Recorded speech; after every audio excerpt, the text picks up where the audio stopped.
내가 누려왔던 모든 것들이 당연한 것 아니라 은혜였소. 네, 안녕하세요 여러분.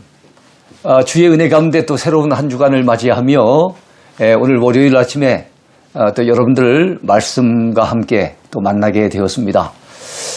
하나님의 말씀을 함께 공부하면서 은혜 받을 수 있는 귀한 기회들을 주신 하나님 앞에 감사와 영광을 돌립니다.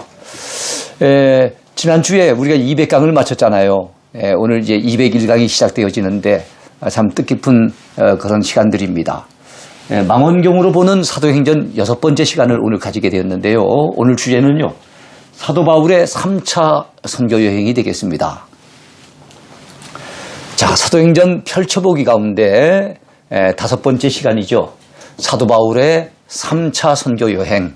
자, 오늘도 여러분들과 더불어서 사도 바울이 그 옛날 걸어갔던 그 선교의 여정들 우리가 함께 같이 걸어가면서 은혜를 나누도록 그렇게 하겠습니다.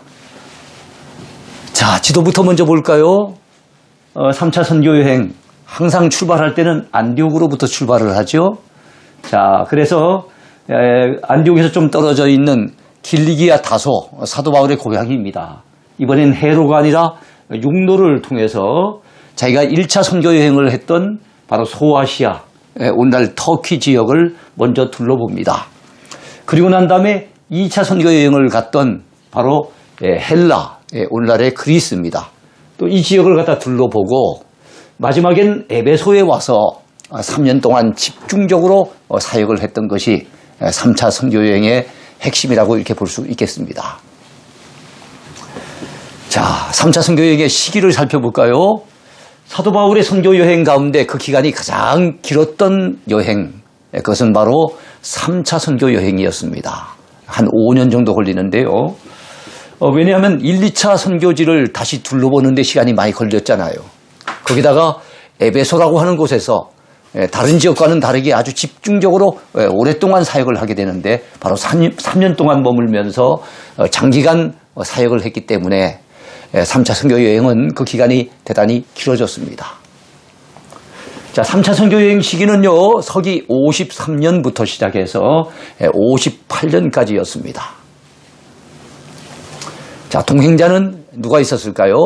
동행자는 분명하지는 않습니다. 그러나 상당히 다수가 동행했던 것으로 이렇게 보여집니다.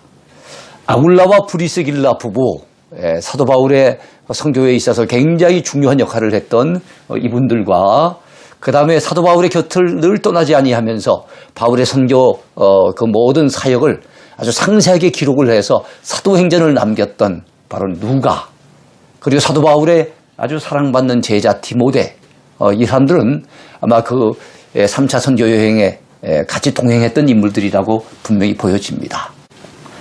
자, 특징을 보겠습니다. 사도 바울이 내은 1차 선교 여행 때 이미 전도했던 지역을 재방문했죠.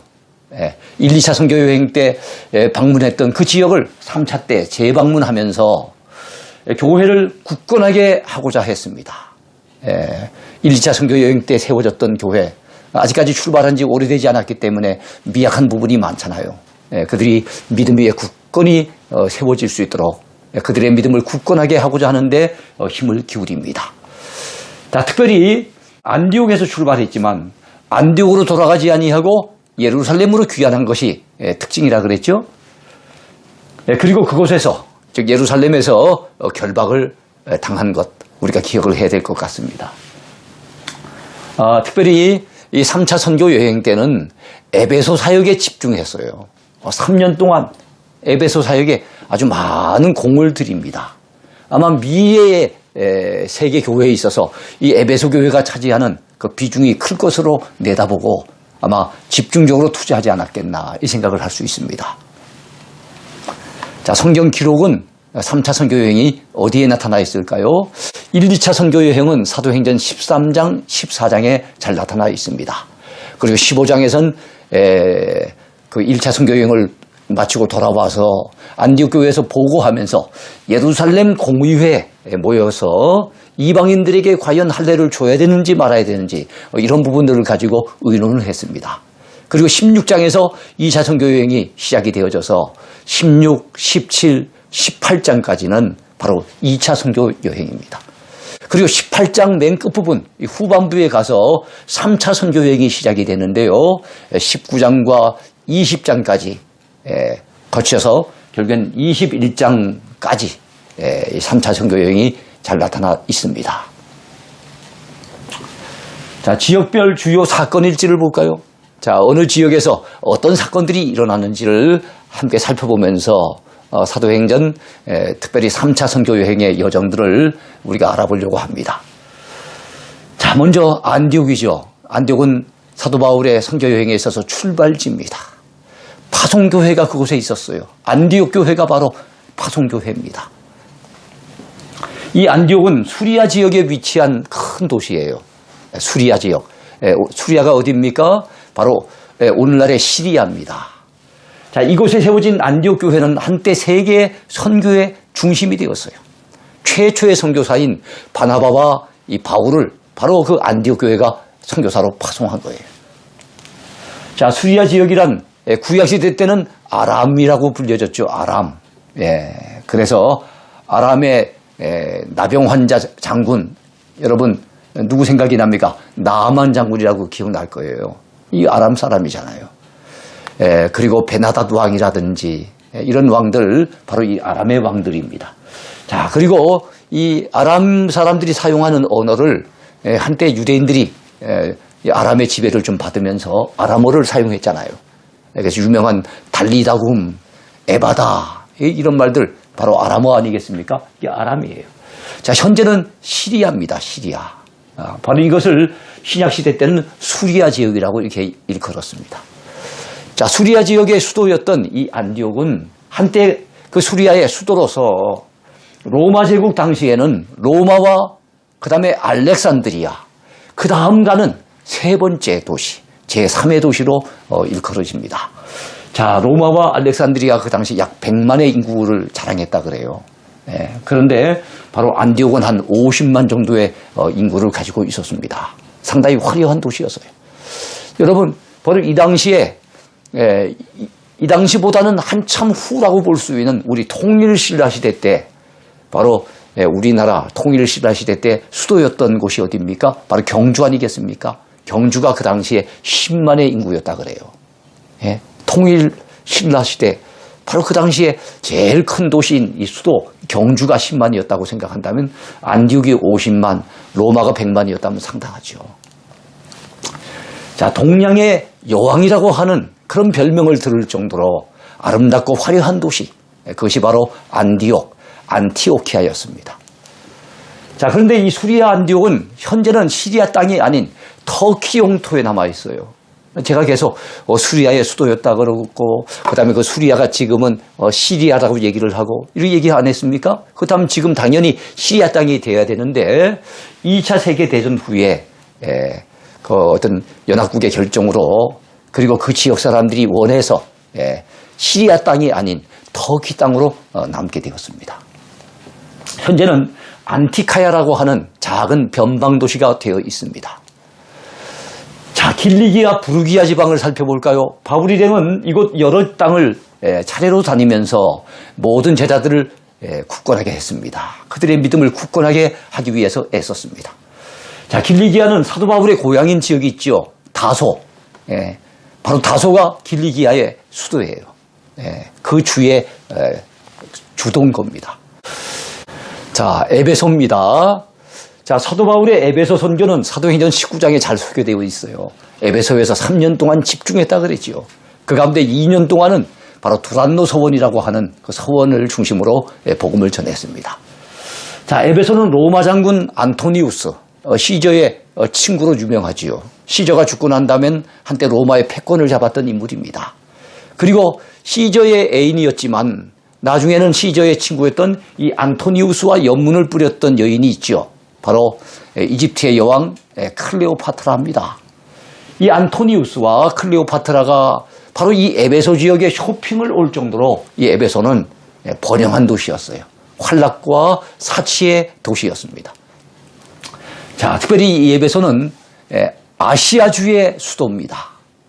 사도 바울의 선교 여행 중에 가장 오랜 기간 사도 바울은 이곳에 머물렀습니다. 아까 몇 년이라고 했습니까? 3년 동안입니다.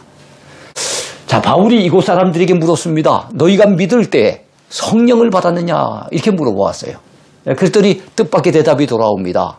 에베소 사람들이 하는 말이 우리는 성령이 계심도 듣지 못하였노라. 그렇게 얘기를 한 거예요.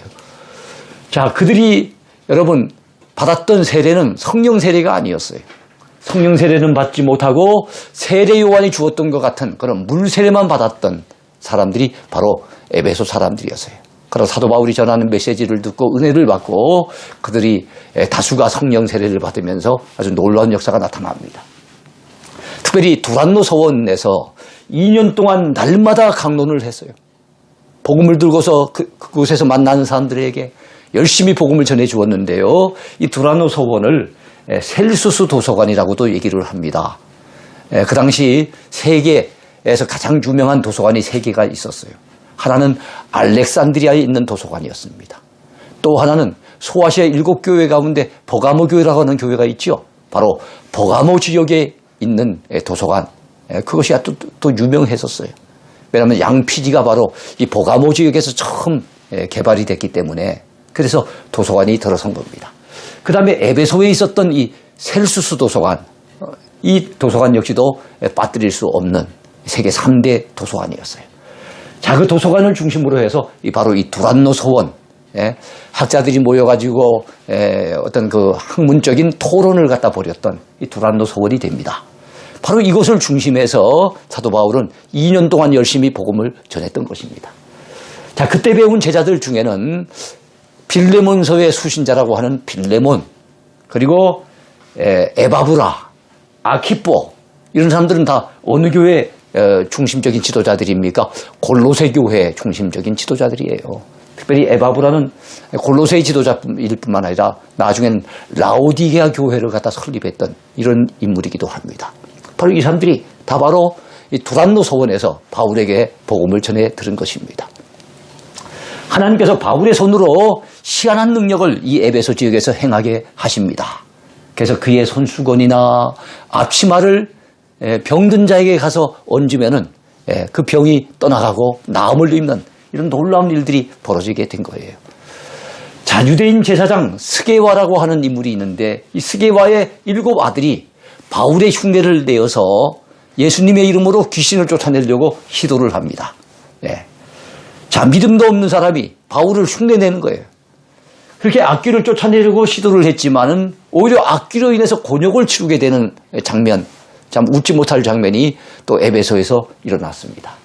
악귀가 이런 말을 합니다. 내가 예수도 알고 바울도 알거니와 너희는 도대체 누구냐? 그러면서 이 악귀가 그 스게와의 7 아들에게 막 올라타니까 혼비백산에서 도망하는 바로 이런 상황이 벌어집니다. 자, 마술사들이 믿고 은 5만이나 되는 굉장한 가치의 마술책을 불살라버렸던 일이 바로 또 이 에베소에서 있었어요. 그러니까 에베소 3년 동안 머물면서 바울 일행을 통해 가지고 복음이 전달되고 하나님의 놀라운 역사들이 많이 일어나게 된 것을 우리는 알 수가 있습니다. 여러분, 마술사들이 참 그렇게 귀하게 여기는 이 마술책, 이제는 더 이상 필요 없다고 생각하고 예수님 믿고 영접하니까 이 마술책이 무슨 의미가 있는가? 그 마술책을 다 불살라버렸으니 얼마나 놀라운 일입니까? 자, 아데미 여신의 신상 모형을 만들어 팔던 은장색이 있었습니다. 자, 은으로 여러 가지 기구를 만드는 이 은장색. 그의 이름은 데메드리오였어요. 데메드리오. 자, 아데미 여신 하는데요. 아르테미스 여신이라 그래서 제우스 신의 딸 신입니다. 달의 여신이에요. 달의 여신. 그것이 바로 아데미 여신인데, 여러분, 이 아르테미스 여신상은 한때 세계 7대 불가사의 중에 하나로 꼽히던 그 정도로 굉장히 큰 바로 그런 여신상이었습니다. 각 가정에서는 바로 그 여신상을 갖다 본따 가지고 모형을 만들어 가지고 자기 가정에서 모신 거예요. 그러니까 이 데메드리오는 바로 그 모형, 이 모형을 갖다가 만들어가지고 사람들에게 팔던 이런 사람이었어요. 근데 바울 일행이 복음을 전함으로 자기의 어떤 장사에 문제가 생기니까 그래서 바울 일행을 엄청 박해했던 사람입니다. 자, 현재는 이곳 지역, 바로 이 에베소 지역에 유적지가 많이 발굴되었습니다.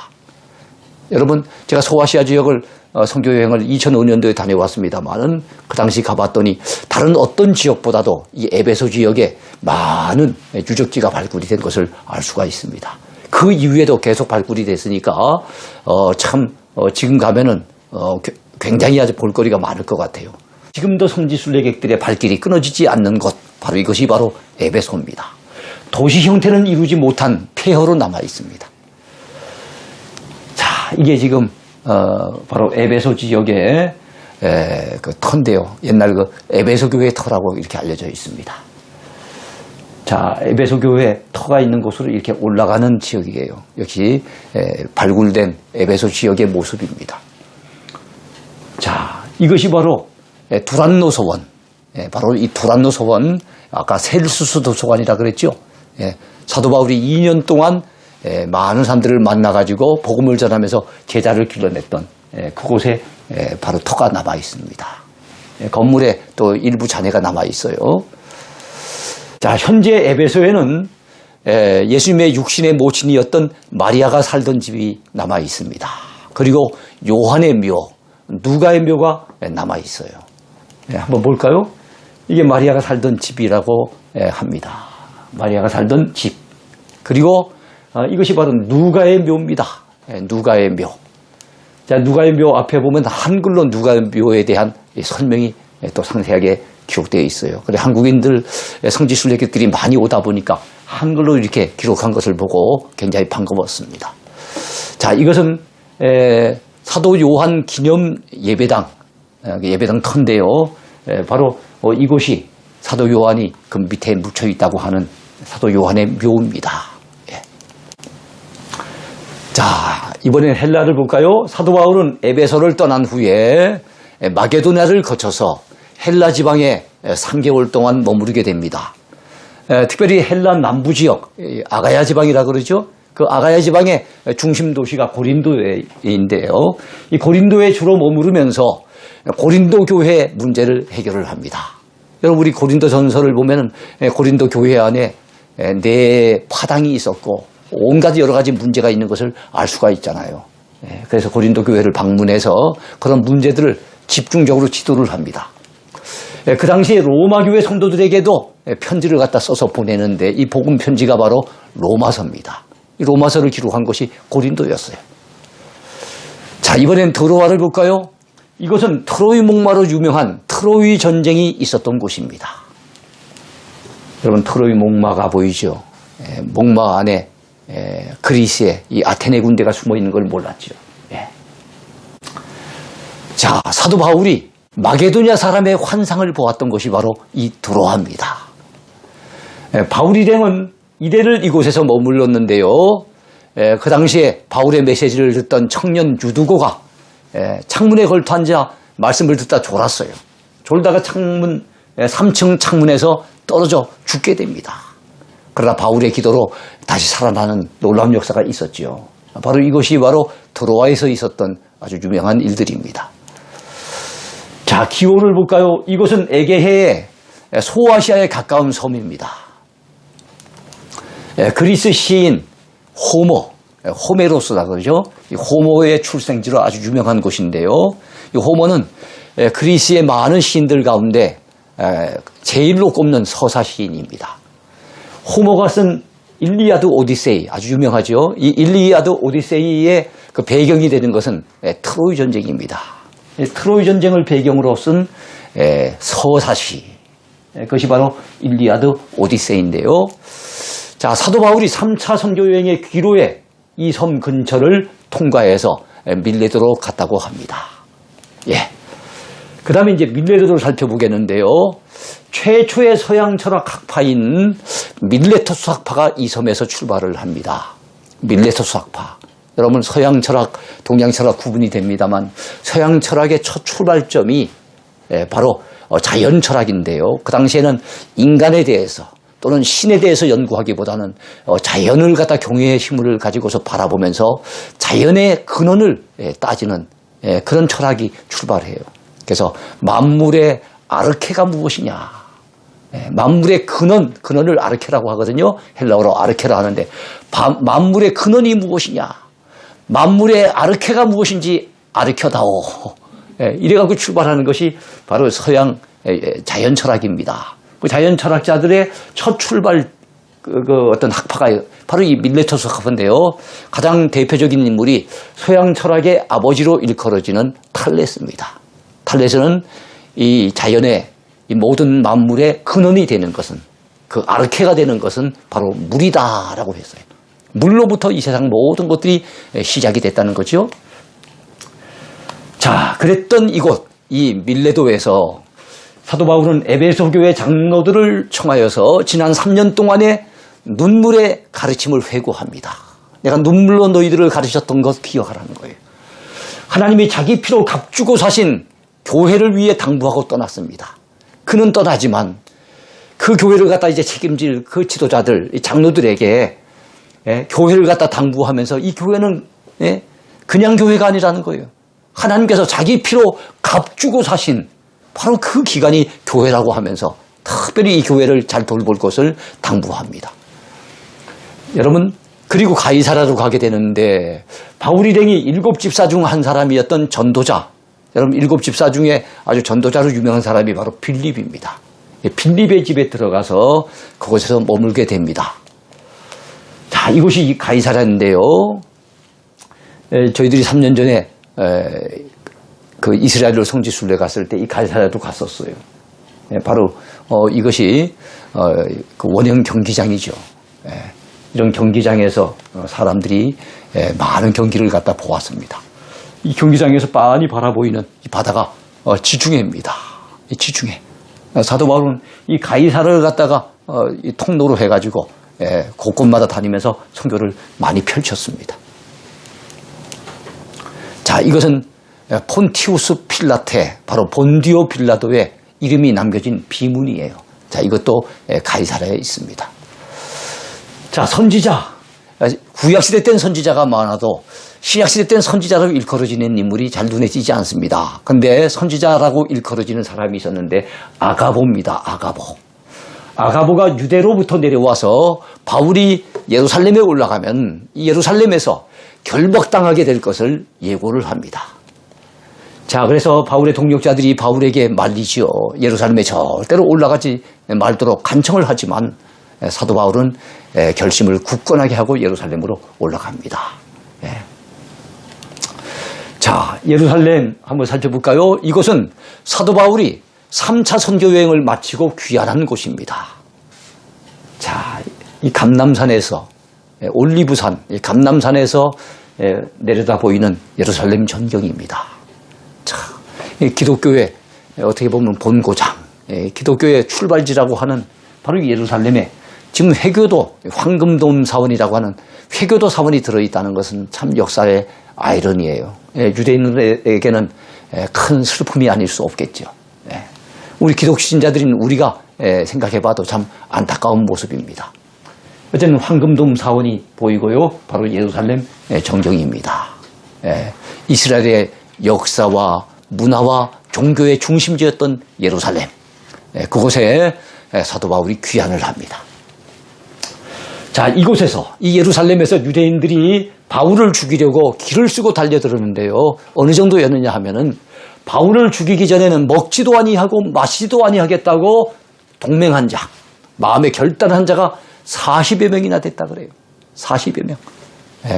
참 안타까운 일이죠. 참 이런 악한 일에도 얼마나 사람들이 열심을 내는지 몰라요. 자, 사도 바울은 유대인 무리들과 대제사장 이 아나니아 앞에서 자신이 예수님을 믿게 된 경위를 설명하면서 간증을 합니다.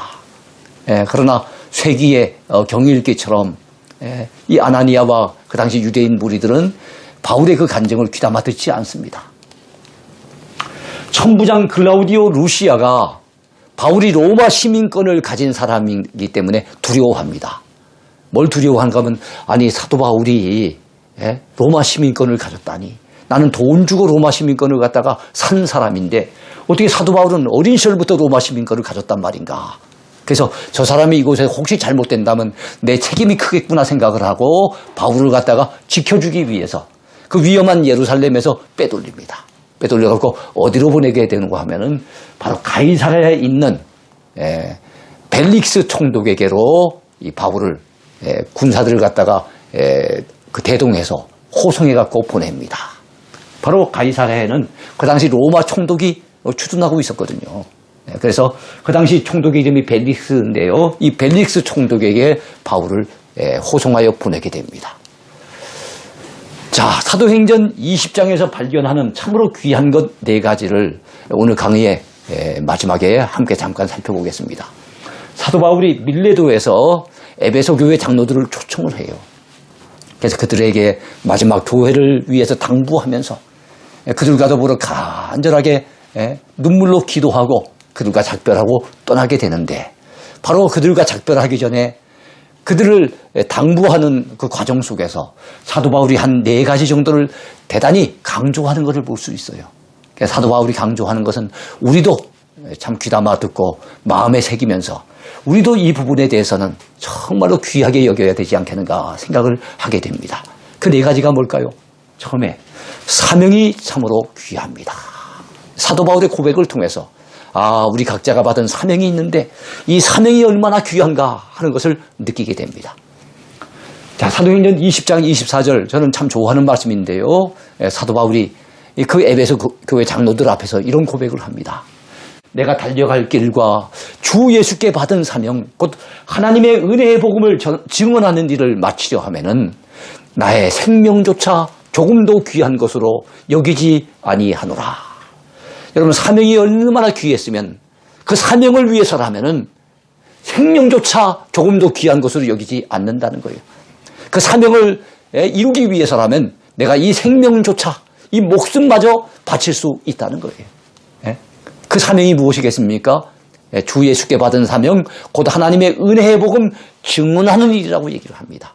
복음 전하는 일, 그 일이 내게 주어진 사명인데 이 사명을 위해서 나는 생명조차 귀한 것으로 여기지 아니하고 목숨 걸고 예루살렘으로 올라간다고 고백을 한 거예요. 그렇습니다. 사도 바울에게는 사명이 생명보다 귀한 거였어요. 그런데 오늘날 과연 우리는 우리에게 주어진 사명을 생명보다 소중한 것으로 참으로 귀한 것으로 여기고 있는가 하는 겁니다. 어느 누군가는 그 사명을 위해서 생명을 걸고 있는데 목숨을 바치려고 결단하고 예루살렘으로 올라가는데 오늘 우리는 그 사명을 위해서 어떤 자세로 살아가고 있는지를 돌아보게 됩니다. 자, 교회가 참으로 귀하다는 것을 우리는 이 말씀을 통해서 또 배우게 됩니다. 사도행전 20장 28절에 보면 여러분은 자기를 위하여 또는 온 양떼를 위하여 삼가라. 성령이 그들 가운데 여러분을 감독자로 삼고 하나님이 자기 피로 사신 교회를 보살피게 하셨느니라. 그랬어요. 여러분, 이 교회가 참 귀하다는 걸 또 느껴요. 아까 사명이 참 귀한 거는 얼마나 사명이 귀했는지 그 사명을 위해서라면 자기 생명을 갖다 걸었다고 하는 사도 바울이 고백을 했는데 오늘 이 사도 바울이 교회가 참 귀하다는 것을 어떻게 강조하고 있습니까? 이 교회는 다른 기관이 아니라는 거예요. 하나님이 자기 피로 사신 기관이라는 거예요. 그래서 우리가 보살피고 우리가 돌보고 우리가 섬겨야 될 교회는 어떤 기관이냐 하면은 우리 하나님이 바로 자기 피로 우리 예수님은 성자 하나님 아니겠습니까? 그러니까 우리 주님이 십자가에서 우리 위해서 피를 흘리시면서 그래서 탄생한 것이 교회인데 그 다음에는 바로 예수님의 십자가의 피를 통해 가지고 탄생한 이 교회는 하나님이 자기 피로 사신 교회라는 것을 우리가 알 수가 있는 거예요. 우리가 보살피는 교회, 우리가 섬기는 교회, 우리가 사역하고 있는 교회는 바로 이런 교회라는 사실을 우리는 놓쳐버리면 안 됩니다. 세 번째는 말씀이 참으로 귀하다는 것을 사도 바울의 고백을 통해서 우리는 배우게 됩니다. 사도행전 20장 32절에 봤더니 지금 내가 여러분을 주와 및 그 은혜의 말씀에 부탁하노니 그랬습니다. 이 말씀 전에 사도 바울은 뭐라고 얘기하는가 하면 내가 떠나게 되어진다면 흉악한 이리와 같은 자들이 바로 너희에게로 돌아와서 너희를 해하려고 할 것이다 라고 예고합니다. 즉 사도 바울이 떠나게 되어진다면은 흉악한 이리와 같은 이단 무리들이 바로 그 에베소 교회에 침투해가지고 에베소 교회를 흔들지 모른다는 거예요. 그래서 나는 어쩔 수 없이 떠나가지만 내가 지금 부탁하는 것은 그동안 내가 여러분들을 열심히 기도하며 가르쳤던 그 은혜의 말씀, 그 은혜의 말씀 앞에 부탁을 한다는 거예요. 적어도 그 말씀이 바로 이 에베소 교회 성도들을 굳세게 붙잡아 주기를 그렇게 기대한다는 겁니다. 그 말씀이 여러분을 능히 든든히 세우사. 그렇습니다. 우리 주님의 말씀은 우리의 믿음을 든든히 세울 수 있는 그런 능력의 말씀인 거예요. 거룩하게 하심을 입은 모든 자 가운데 기업이 있게 하시리라 그랬어요. 사도 바울은 떠나가지만 그래도 사도 바울에겐 믿는 구석이 있었는데 그것이 무엇인가 하면 3년 동안 눈물로 열심히 가르쳤던 주님의 말씀, 그 말씀이 그들의 신앙을 붙잡아 주실 것을 사도 바울은 기대를 했던 겁니다. 마지막 네 번째입니다. 사도 바울이 참 귀히 여겼던 것이 무엇입니까? 주는 것이 참으로 귀하다는 거예요. 주는 것이 귀하다. 사도행전 20장 35절에 봤더니 범사에 여러분에게 모범을 보여준 바와 같이 사도 바울이 모범을 보여줬다는 겁니다. 바로 베풀어 주는 것, 나눠주는 것, 희생하면서 주는 것.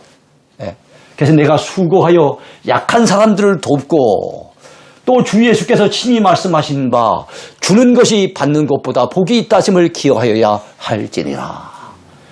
여러분, 사명은 너무나도 귀해서 자기 생명을 걸었다 그랬지요. 주님의 교회는 너무나도 귀해 가서 하나님이 자기 피로 사신 기간이라 그랬지요. 말씀은 너무나도 귀해서 사도 바울은 떠나가지만 그 말씀이 능히 에베소 교회 성도들의 믿음을 붙잡아 줄 것이라고 했지요. 주는 것이 참 귀한데 여러분, 사도 바울이 수없이 많은 메시지를 전했지만은 바울이 처음으로 주 예수께서 친히 하신 말씀이라고 강조한 부분이 바로 이 부분이에요. 주 예수께서 친히 하신 말씀이라고 강조하고 있는 겁니다. 무엇을요? 주는 것이 받는 것보다 복이 있다는 거예요. 주님은 주시는 것에 대해서 그만큼 강조하셨다는 거예요.